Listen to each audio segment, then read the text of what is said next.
911 emergency. This is Merlin Jerzak calling from 29458 Kiwi Court in St. Joe. I'm right now next door to my neighbors, the Jerry Wetterling family. Some of their boys went down to Tom Thumb to pick up a movie, and on their way back, someone stopped them. We believe that they have one of the boys because one of the boys did not come back with them.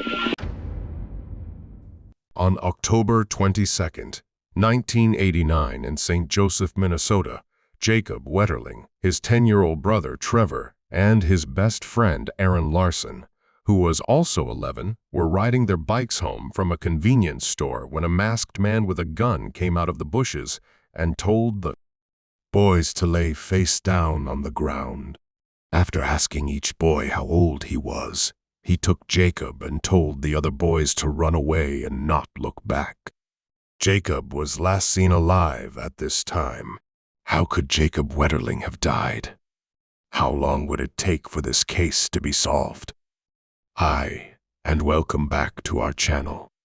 If you are new here, please consider subscribing, as it helps us motivate to create more intriguing content for you. Let's have a look at the 27-year-old cold case finally solved by a mom, Jacob Wetterling's case. Let's get started on the case. Today's case takes us to St. Joseph, Minnesota, a small town in Stearns County about 75 miles northwest of Minneapolis. With just over 7,000 people, St. Joseph feels like a small suburban town, and most people who live there own their own houses.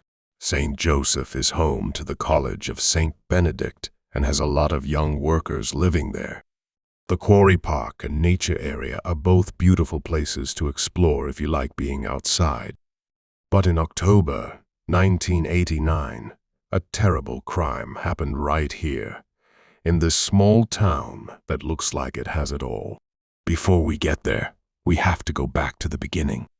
Jacob Wetterling was born on February 17, 1978, in Long Prairie, Minnesota, to Jerry and Patty Wetterling, who were thrilled to have their first child. Jacob was the oldest of 4 children. Trevor, Amy, and Carmen were his younger brothers and sisters. The family lived in a small town in the middle of Minnesota called St. Joseph. As a big family of 6, they shared everything, and Jacob grew up in a house full of love and fun. Jacob was a sporty, friendly boy who loved music, animals, and sports. He was funny and kind, and he played basketball and baseball for his school. Jacob was a hard worker in school and loved science, especially space. His parents let him and his younger brother Trevor ride their bikes whenever they wanted. Unlike most kids of their age, they loved discovering the great outdoors and feeling free when they rode their bikes around town. Sadly, a terrible thing happened during one of these rides when they least expected it. Sunday, October 22nd, 1989 was a quiet day. Everyone in the Wetterling family had the day off, so they hung out at home and took it easy. In the evening, Jerry and Patty got ready because they were going to a dinner party in Clearwater, which was about 20 miles away. As the oldest, Jacob was supposed to take care of Trevor, Carmen, and Amy while their parents were at the party. Patty and her husband hadn't had a night out alone in a while, so she wanted the kids to stay home. After they left around 9 p.m., Jacob called Patty at the party and asked if he and Trevor could ride their bikes to the nearby Tom Thumb to rent a movie. She said no. It was already dark, and if they went, they would have to leave their younger sisters alone at home with no one to watch them. Even though the boys were upset, they didn't give up right away. Next, they called their dad, Jerry, and asked if they could make the short trip to the store. On the way to the video shop, which was about a mile away, they told him they would be careful wear reflective vests, and use their flashlights. They also told him that they had talked to their neighbors and that their 14-year-old daughter would watch the girls while the two boys rode their bikes to the store. Jerry agreed to take the boys because he could tell how much they wanted to go. Jacob called his friend Aaron Larson right away, and he and Trevor met Jacob and Aaron at their house. The three of them rode their bikes to the video shop. They had no trouble getting to the video shop, and once they were there, they looked around for a few minutes to find the movie they wanted. They picked a Naked Gun on VHS in the end.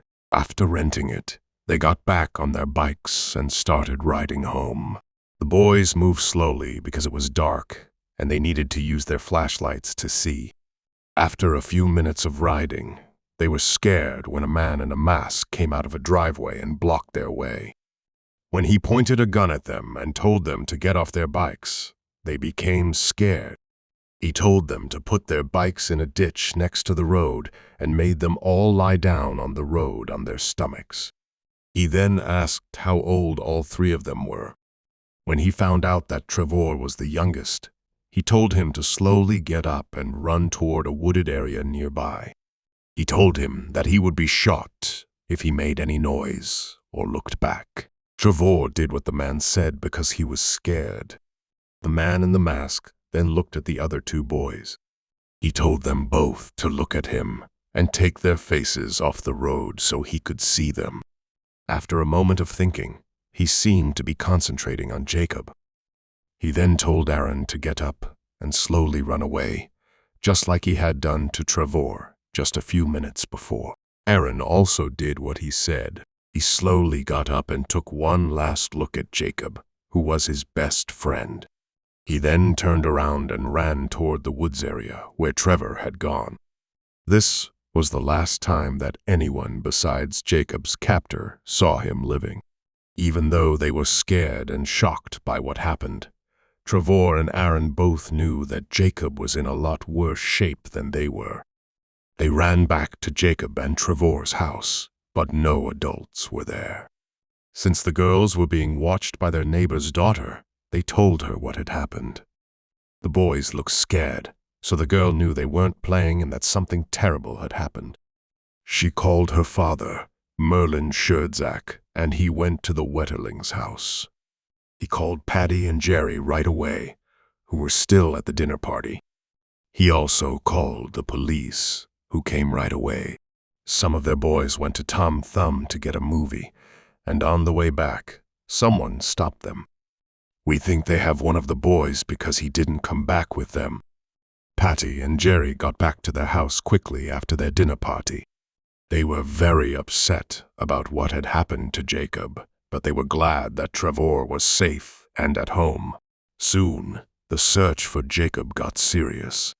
The Stearns County Sheriff's Office sent a lot of police to the dead-end road where Jacob was taken. But right at the start of the investigation, that same night, the police made a big mistake that was hard to fix. They didn't talk to everyone in the homes near where the girl was taken that night. In situations of missing people, like Jacob's kidnapping, it's often important for the police to talk to people in the area where the kidnapping happened within the first 24 hours of the search. This is because people's thoughts will still be fresh, and they are more likely to have seen or heard something out of the ordinary than people who live further away. But the cops at the time may have been too sure that they would find Jacob quickly, so they didn't do what they should have. The sheriff's officers spent most of their time looking for Jacob on foot and from a chopper, instead of talking to everyone who lived near where he was taken. Dan Rossier, who lived very close to where Jacob was taken, was the only person they talked to. Dan told them that on the same night Jacob was taken, he'd seen a small car speed up his driveway, make a sharp turn, and go back the way it came when it realized the road was a dead end. At the time, the police thought that this car could have been the one that took the girl, and they found tire tracks near where she was taken as proof. But at the time, Rossier was also a suspect because he was close to where the crime happened. Stearns County Sheriff Charlie Graft remembers thinking at the time that the case would probably be solved in a few hours because the cops were there so quickly and the suspect didn't have much time to get away. But he was wrong about everything. Around 3 a.m. on the first night, the search was stopped due to a lack of light. At 8 a.m. the next day, officers went back out to look for Jacob. When the search started up again, FBI agents joined the case to help with both the search and the probe. On the 24th, an FBI profiler joined the case based on what was known about the kidnapping and the person who took Jacob. He thought that the man was probably a white loner with a physical defect who had done something similar in the past.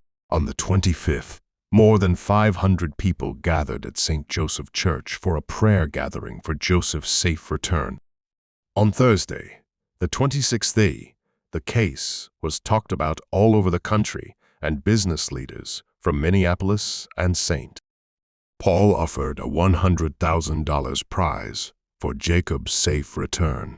Next day, the governor of the state of Minnesota said that the National Guard and the state police would join the search. They would look for Jacob in an area of 700 square miles around St. Joseph. One of the biggest searches ever done in the United States was for Jacob. People all over the country did many different things to show their support for the Wetterling family. The case itself got a lot of attention from the media. As a sign, people wore white bands that were pinned to their shirts. Thousands of flyers were printed and put in shop windows, pizza boxes, and the mail. All over the state of Minnesota, Jacob's favorite song and a word from his mother Patty were played on the radio. Before the internet, these were the ways that people spread the word about a lost child. Searchers came forward to help look for the child, and many of them worked 18-hour shifts. No smell could be found, even with the help of sniffer dogs. By the end of the first week, on October 29th, there were more than 100 agents and cops working on the case from both state and national agencies. There was no sign of Jacob, which was sad. Looking back, many people have said that the police of that time made the search too big too quickly. Instead of making a large-scale investigation that was covered by the national media, they should have focused on a small circle around the place where the kidnapping happened and made sure to talk to everyone who was there before moving on to a larger search. In November of 1989, detectives gave the public sketches on 3 different days. 1 in 6 of a man who was seen in the Tom Thumb shop the night the girl was taken. People said that he was staring at them. He was white, in his 50s 200 pounds, and his hair was white. On November 12, 6 days later, they put out 2 more sketches. One was of a man who was heard talking about the kidnapping 2 weeks after it happened in a Tom Thumb shop. The other was of a guy who was thought to have tried to kidnap a boy in New Brighton. They say that both of these look like the man who was seen hanging out in the Tom Thumb shop on the night Jacob was taken. They got lots of ideas from these sketches, but none of them worked out. They shared what they thought was the most accurate sketch of the abductor on November 30. It was a combination of the 3 previous sketches. Even though this composite sketch gave police a lot of ideas, none of them led to anything solid. On December 13, FBI agents talked to Jared Sherrill, who was 12 years old in January 1989 when he was attacked and taken from the nearby town of Cold Spring. Investigators thought that both of these crimes might have been done by the same person, so they met with Jared to ask him to help them draw a picture of the person who had taken him. The picture that Jared helped them make got a lot of attention and led to hundreds of new tips and more people looking into the case. On December 16, FBI officers talked to a man named Daniel James Heinrich, who lived in Painesville, about 30 miles from St. Joseph. He was a possible suspect. Over the past few years, There had been a number of kidnappings and attacks on young boys in that area. Jacob and Jared were not among them. But when FBI agents talked to Heinrich, he said he didn't know anything about Jacob and Jared's cases. Investigators were scratching their heads and didn't know where to look next.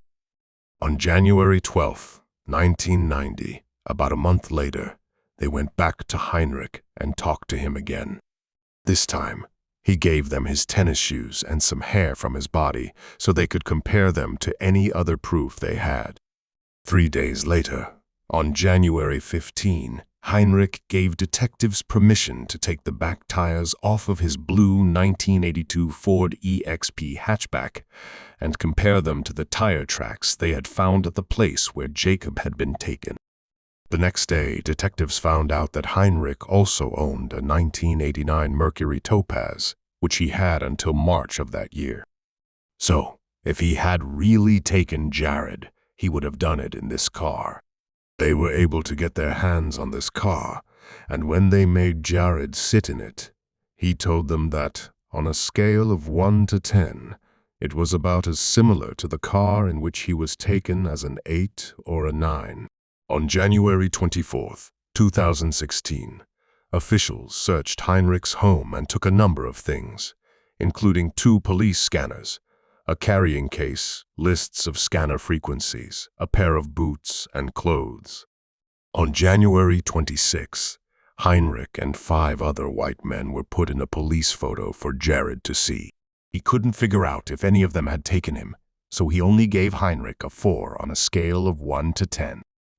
The FBI got proof on February 9, 1990, that a fiber found on Jared's clothes matched fibers taken from Heinrich's Mercury Topaz in January 1989. Heinrich was caught on the same day as Jared's kidnapping and beating, but he said he had nothing to do with it and was let go without being charged. After this, there weren't as many tips to follow up on, so the number of agents working on Jacob's disappearance slowly went down over time. Even though the case could not be closed because it was about a missing person, the trail was eventually lost and the case went cold. The Wetterling family went through a terrible time during the search and probe. Even though their community and people from all over the country showed them a lot of love and support, the loss of their child and brother broke their hearts. As time went on, they started to wonder if Jacob would ever come back to them alive. Even though she was sad, Patty Wetterling decided that other families like hers shouldn't have to go through the pain she and her family did. On January 16, 1990, the Wetterlings said that they were going to start the Jacob Wetterling Foundation to help with this. Their goal was to teach people about the people who steal children, how they do it, and what each person can do to stop it. Even though the family was in a lot of pain, they used it to help other people in any way they could, the way you. Rules work in these kinds of cases changed because of Jacob's case. The Jacob Wetterling Act was passed by the government in 1994. It was the first time in American history that a law was passed that said each state had to keep a list of people who had been convicted of sexual crimes. This law has helped a lot of other people find their own lost children over the years, and it has left a legacy that will last forever. Even though they did a lot to help other people, the Wetterlings still didn't know what happened to their beloved Jacob. They still hoped against hope that he might still be living, even though this hope grew much less likely as the years went by. Enter Joy Baker, a 43-year-old mother of 2 who became interested in Jacob Wetterling's story in 2010. Joy was 22 years old when Jacob was taken from St. Joseph in 1989. When she got in her car one day and drove to the place where he had been taken, she felt like she had to find out what happened. Joy didn't know where to start, so she did what she was best at. She wrote a blog. And on October 23, 2010, she made a blog post called, "Where Are You, Jacob?" for the boy who had been missing for 21 years. She had no idea that this was the start of a trip that would take the next few years of her life and take her to places she could never have imagined. From then on, you can see where she went because she carefully wrote down everything on her old school blog. As she threw herself into the case with both feet, asking questions and following every possible lead, she pored over old police files and newspaper stories to find even the smallest clues. And pretty soon, she found out that during the first probe, a number of mistakes had been made. At the time, law officials did not follow up on good leads. They mishandled or lost important evidence, and they even forgot to talk to some key witnesses.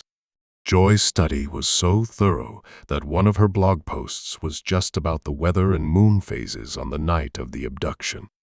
From this, she learned that the witnesses wouldn't have been able to see a car that night because the moon wouldn't have been fully up. This meant that the abduction would have happened in total darkness. As Joy kept looking for information about the decades-old case, she was led to Jared, who had been part of the original investigation and whose case was linked to Jacob's. Jared, who was now an adult in his 30s, still wanted justice for the terrible thing that happened to him as a child. Jared and Joy started working on the case as a team. They made a big discovery when they found an old newspaper story from 1987. This story talked about a series of kidnappings and attacks on young boys that happened from 1986 to 1987.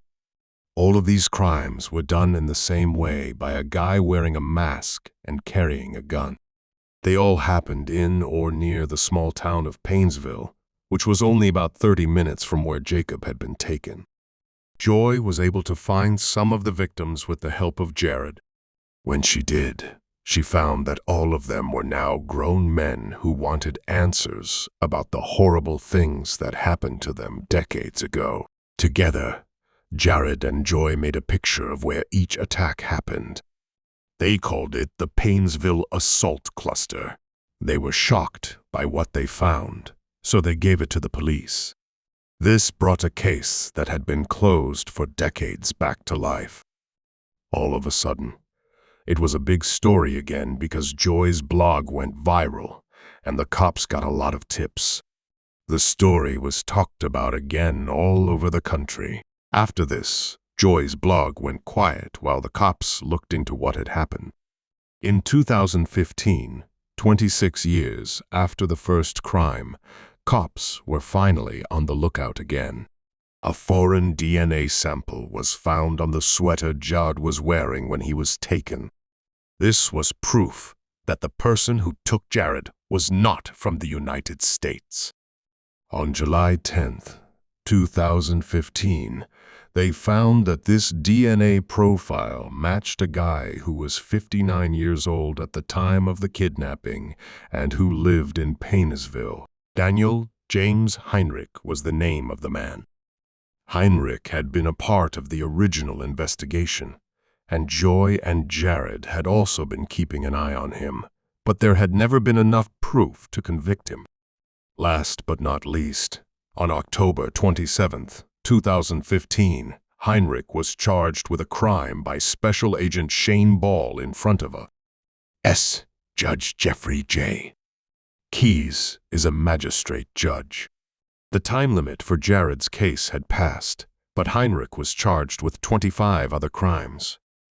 After this, he was caught, and when the case went to court, his lawyers made a deal so that he would only be charged with the other crimes and not with murder or kidnapping. In exchange, Heinrich showed them where he hid Jacob's body. The spot was on a farm near Painesville, about 30 miles from St. Joseph and not far from where Heinrich lived at the time. On September 6, 2016, almost 27 years after Jacob Wetterling was taken, Heinrich stood in front of the court and admitted to taking him, beating him, and killing him on October 22, 1989. He also said that he was the one who had taken Jared earlier that year. He told the court how he was driving down the road when he saw 3 young boys riding their bikes at night with their lights on. He said he pulled into a driveway and waited for them to cross it.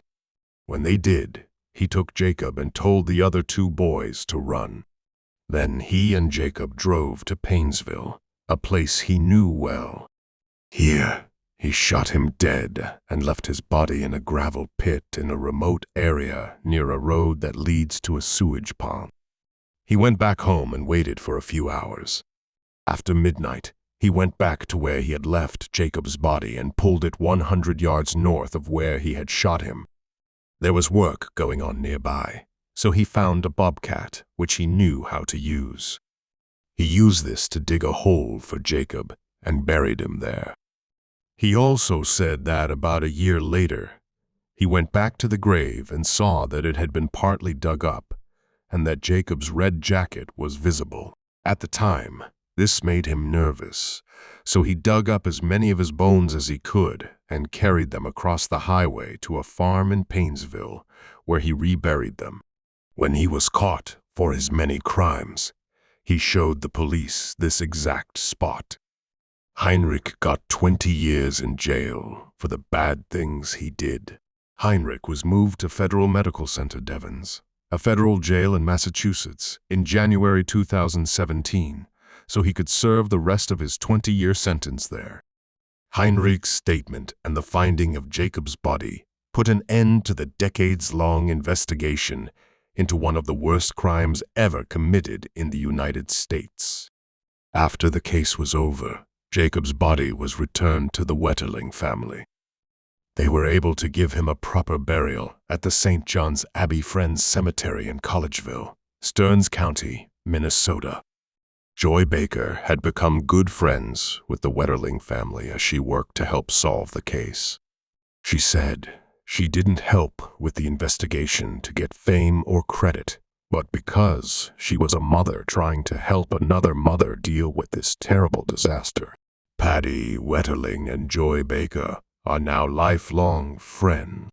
They wrote a book together about their story called Dear Jacob, A Mother's Journey of Hope. Patty is now well known for her work advocating for children's safety and for helping pass the federal Wetterling Act, which changed the way the law works in the United States when it comes to cases like this. When Jacob's family found out for sure that he was dead, it broke their hearts. Patty Wetterling was quoted as saying, "It's incredibly painful to know his last days, last hours, and last minutes. Jacob was alive until we found him." Even though they now know for sure that their beloved Jacob is dead, his legacy lives on through the Jacob Wetterling Foundation and the Federal Wetterling Act, which was passed in his name. Even though horrible people like Heinrich will probably never be totally gone, the foundation and the act will make sure that they can't get away with their crimes. And there you have it, folks. The sad story of Jacob Wetterling, how he was kidnapped, how his family worked hard to find him, how the search went cold, and how they finally found him, which gave them peace. Tell us your thoughts on this case. Do you think that Heinrich's sentence should have been longer? Tell us what you think in the comments section. And if you liked the video, please hit the like button and subscribe to the station to see more true crime videos.